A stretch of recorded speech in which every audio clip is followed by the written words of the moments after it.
Bizerte. Ce nom, oublié par l'histoire, n'évoque rien aux jeunes générations. Cette ville a pourtant vu s'écrire, en 1961, une page de gloire de l'armée française. La Tunisie est indépendante depuis 1956, mais la France y a conservé d'importantes installations militaires nécessaires à sa sécurité.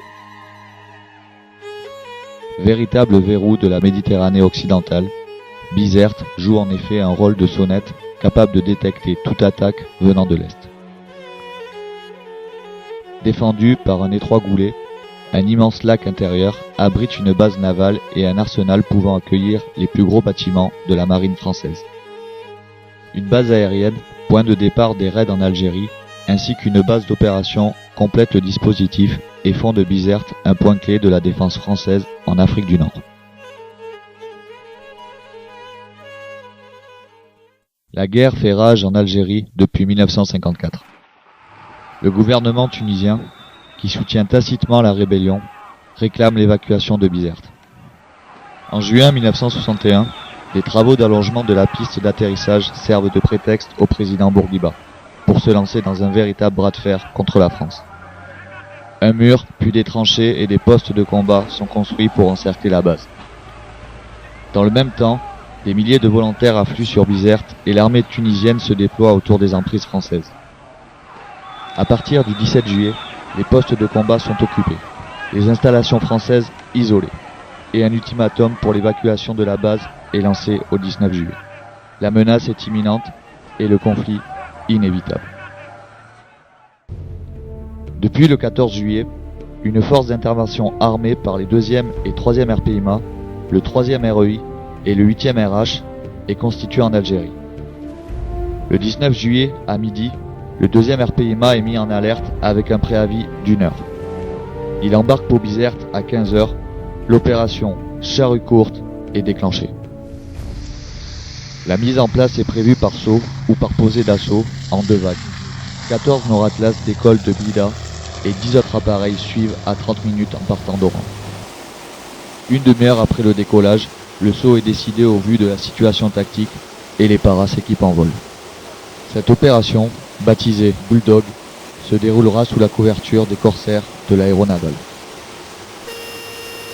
À 18h15, par un vent de 6 mètres secondes, 8 Nord-Atlas larguent sur la base aérienne de Bizerte en un seul passage 272 parachutistes. Dès la sortie de l'avion, les hommes des 2e et 3e compagnies sont pris à partie par des tirs tunisiens. La réarticulation s'effectue en 15 minutes. Le saut a fait 9 blessés, dont 2 graves. Les compagnies sécurisent immédiatement la piste, et à 18h35, les 6 derniers Nord de la première vague se posent sous les tirs de l'artillerie tunisienne. La 1re et la 4e compagnie se déploient sous une pluie de balles et d'obus. 2 avions sont touchés au sol, et l'autorisation de riposte aérienne est donnée. Les corsaires neutralisent aussitôt les pièces d'artillerie ennemies, et les 4 compagnies du 2 sécurisent les abords de la base. À 19h, les 10 Nord-Atlas de la 2e vague se posent sans encombre avec la compagnie d'appui et la compagnie portée. Le régiment se réarticule et à 20h, la base est complètement sécurisée. Durant la nuit, les troupes tunisiennes font mouvement. Et à compter de 4 heures, la base est à nouveau la cible de l'artillerie. Afin de dégager l'emprise, le 2e RPIMA reçoit pour mission de s'emparer des crêtes qui l'entourent. À 6 heures, l'opération Colline est déclenchée. Appuyés par les canons de 105 français, les paras franchissent les enceintes de la base et sont aussitôt pris sous le feu des mitrailleuses ennemies. 4 compagnies progressent vers leur objectif, tandis qu'une autre est envoyée défendre l'arsenal, attaqué au lever du jour. La 2e compagnie est durement accrochée dès les abords ouest de la piste. Elle est dégagée par les corsaires de l'aéronavale qui larguent leurs bombes à moins de 500 mètres des paras. Les combats sont d'une extrême violence. L'ennemi, protégé par ses tranchées, tient fermement ses positions qui ne s'arrachent qu'au corps à corps. La 3e compagnie nettoie les vignes au nord du terrain d'aviation, tandis que la 4e compagnie et la compagnie portée se heurtent à une vive résistance dans le secteur est. Après plusieurs heures de combat, et face à l'acharnement des Tunisiens, L'opération Charrue longue est déclenchée. Elle consiste au renforcement du dispositif par le 3e RPIMA qui se pose à 15 heures en une seule vague. Immédiatement, les compagnies du 3 partent sur leurs objectifs, soit pour renforcer les compagnies du 2 durement éprouvées, soit pour s'emparer de nouvelles positions ennemies. Appuyée par un peloton de chars, la première du 2, restée jusque-là en réserve, s'empare de la cimenterie transformée en véritable forteresse. La résistance cède et les bataillons tunisiens sont mis en déroute. Au prix d'efforts surhumains, face à un ennemi largement supérieur en nombre, les paras ont dégagé les bases de Bizerte. Le 20 juillet au soir, le 3e RPIMA se regroupe pour préparer la prise de la ville et le dégagement du Goulet, décidé suite au refus tunisien d'ouvrir les négociations. Cette opération se déroulera sans appui aérien ni d'artillerie pour éviter tout dommage collatéral. Pour briser la ligne de résistance ennemie, le sous-groupement du 3e RPIMA débouche le 21 juillet à 10 h, tandis que les compagnies du 2 débordent par le sud. À l'approche des portes de Bizerte, les unités sont violemment prises à partie. Appuyées par les blindés du 8e RIA, la progression est difficile et les positions doivent être nettoyées une à une, l'armée tunisienne ayant reçu ordre de tenir à n'importe quel prix. Dans ce déluge de feu, les compagnies sont durement éprouvées. Face à un ennemi déterminé et solidement accroché au terrain, elles déplorent rapidement des pertes et de nombreux blessés. Vers midi, les premiers éléments du 3e REI sont aérotransportés sur la base aérienne. Les compagnies du 2 et du 3, libérées de la protection des installations, s'élancent aussitôt dans la mêlée pour renforcer les unités au combat et déborder le dispositif par le nord. S'engage alors une course effrénée pour coiffer les objectifs assignés et empêcher les Tunisiens de se retrancher dans les casernes.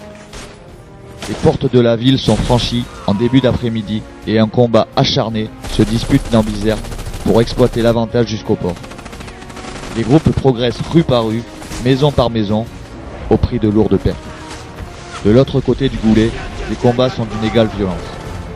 Le port est atteint en début de soirée, la flotte capturée, l'armée tunisienne en déroute et les prisonniers nombreux.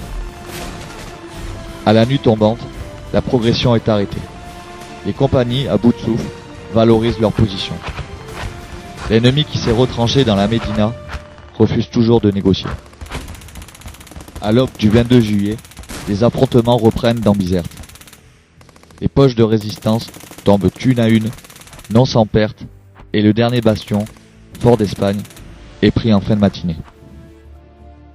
La ville est méthodiquement ratissée et quadrillée par les paras. Chaque maison, chaque terrasse peut encore abriter un tireur isolé qu'il faut débusquer. Malgré les négociations ouvertes dans l'après-midi, les combats sporadiques continuent. Vers 15 h, le 8e RH commence à débarquer et se déploie pour relever les unités parachutistes. L'opération Charrue est terminée, et face à un ennemi 3 fois supérieur en nombre, le dégagement de Bizerte est un succès. Le drapeau français flotte à nouveau sur la ville.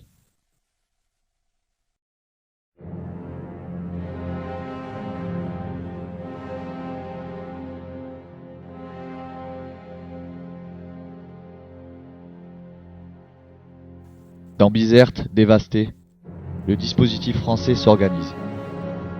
Si le cessez-le-feu est effectif à partir du 23 juillet, la situation demeure tendue et tout peut à nouveau s'embraser. Des barrages sont dressés à chaque carrefour et les parachutistes participent au contrôle de la ville.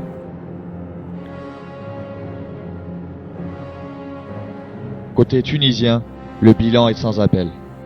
Plus de 700 morts, autant de blessés et de prisonniers, des dizaines de canons, des centaines d'armes prises. Sur les 27 tués et les dizaines de blessés français, le 2e RPIMA déplore 40 blessés et pleure 10 de ses soldats. 50 ans après, n'oublions pas leur sacrifice et levons-nous pour honorer leur mémoire. Caporal-chef Pernalon. Mort pour la France. Caporal Humbert. Mort pour la France. Parachutiste Rapado. Mort pour la France. Parachutiste Coel. Mort pour la France. Parachutiste Masson. Mort pour la France. Parachutiste Willem. Mort pour la France. Parachutiste Gare. Mort pour la France. Parachutiste Guillaume. Mort pour la France. Parachutiste Hansler.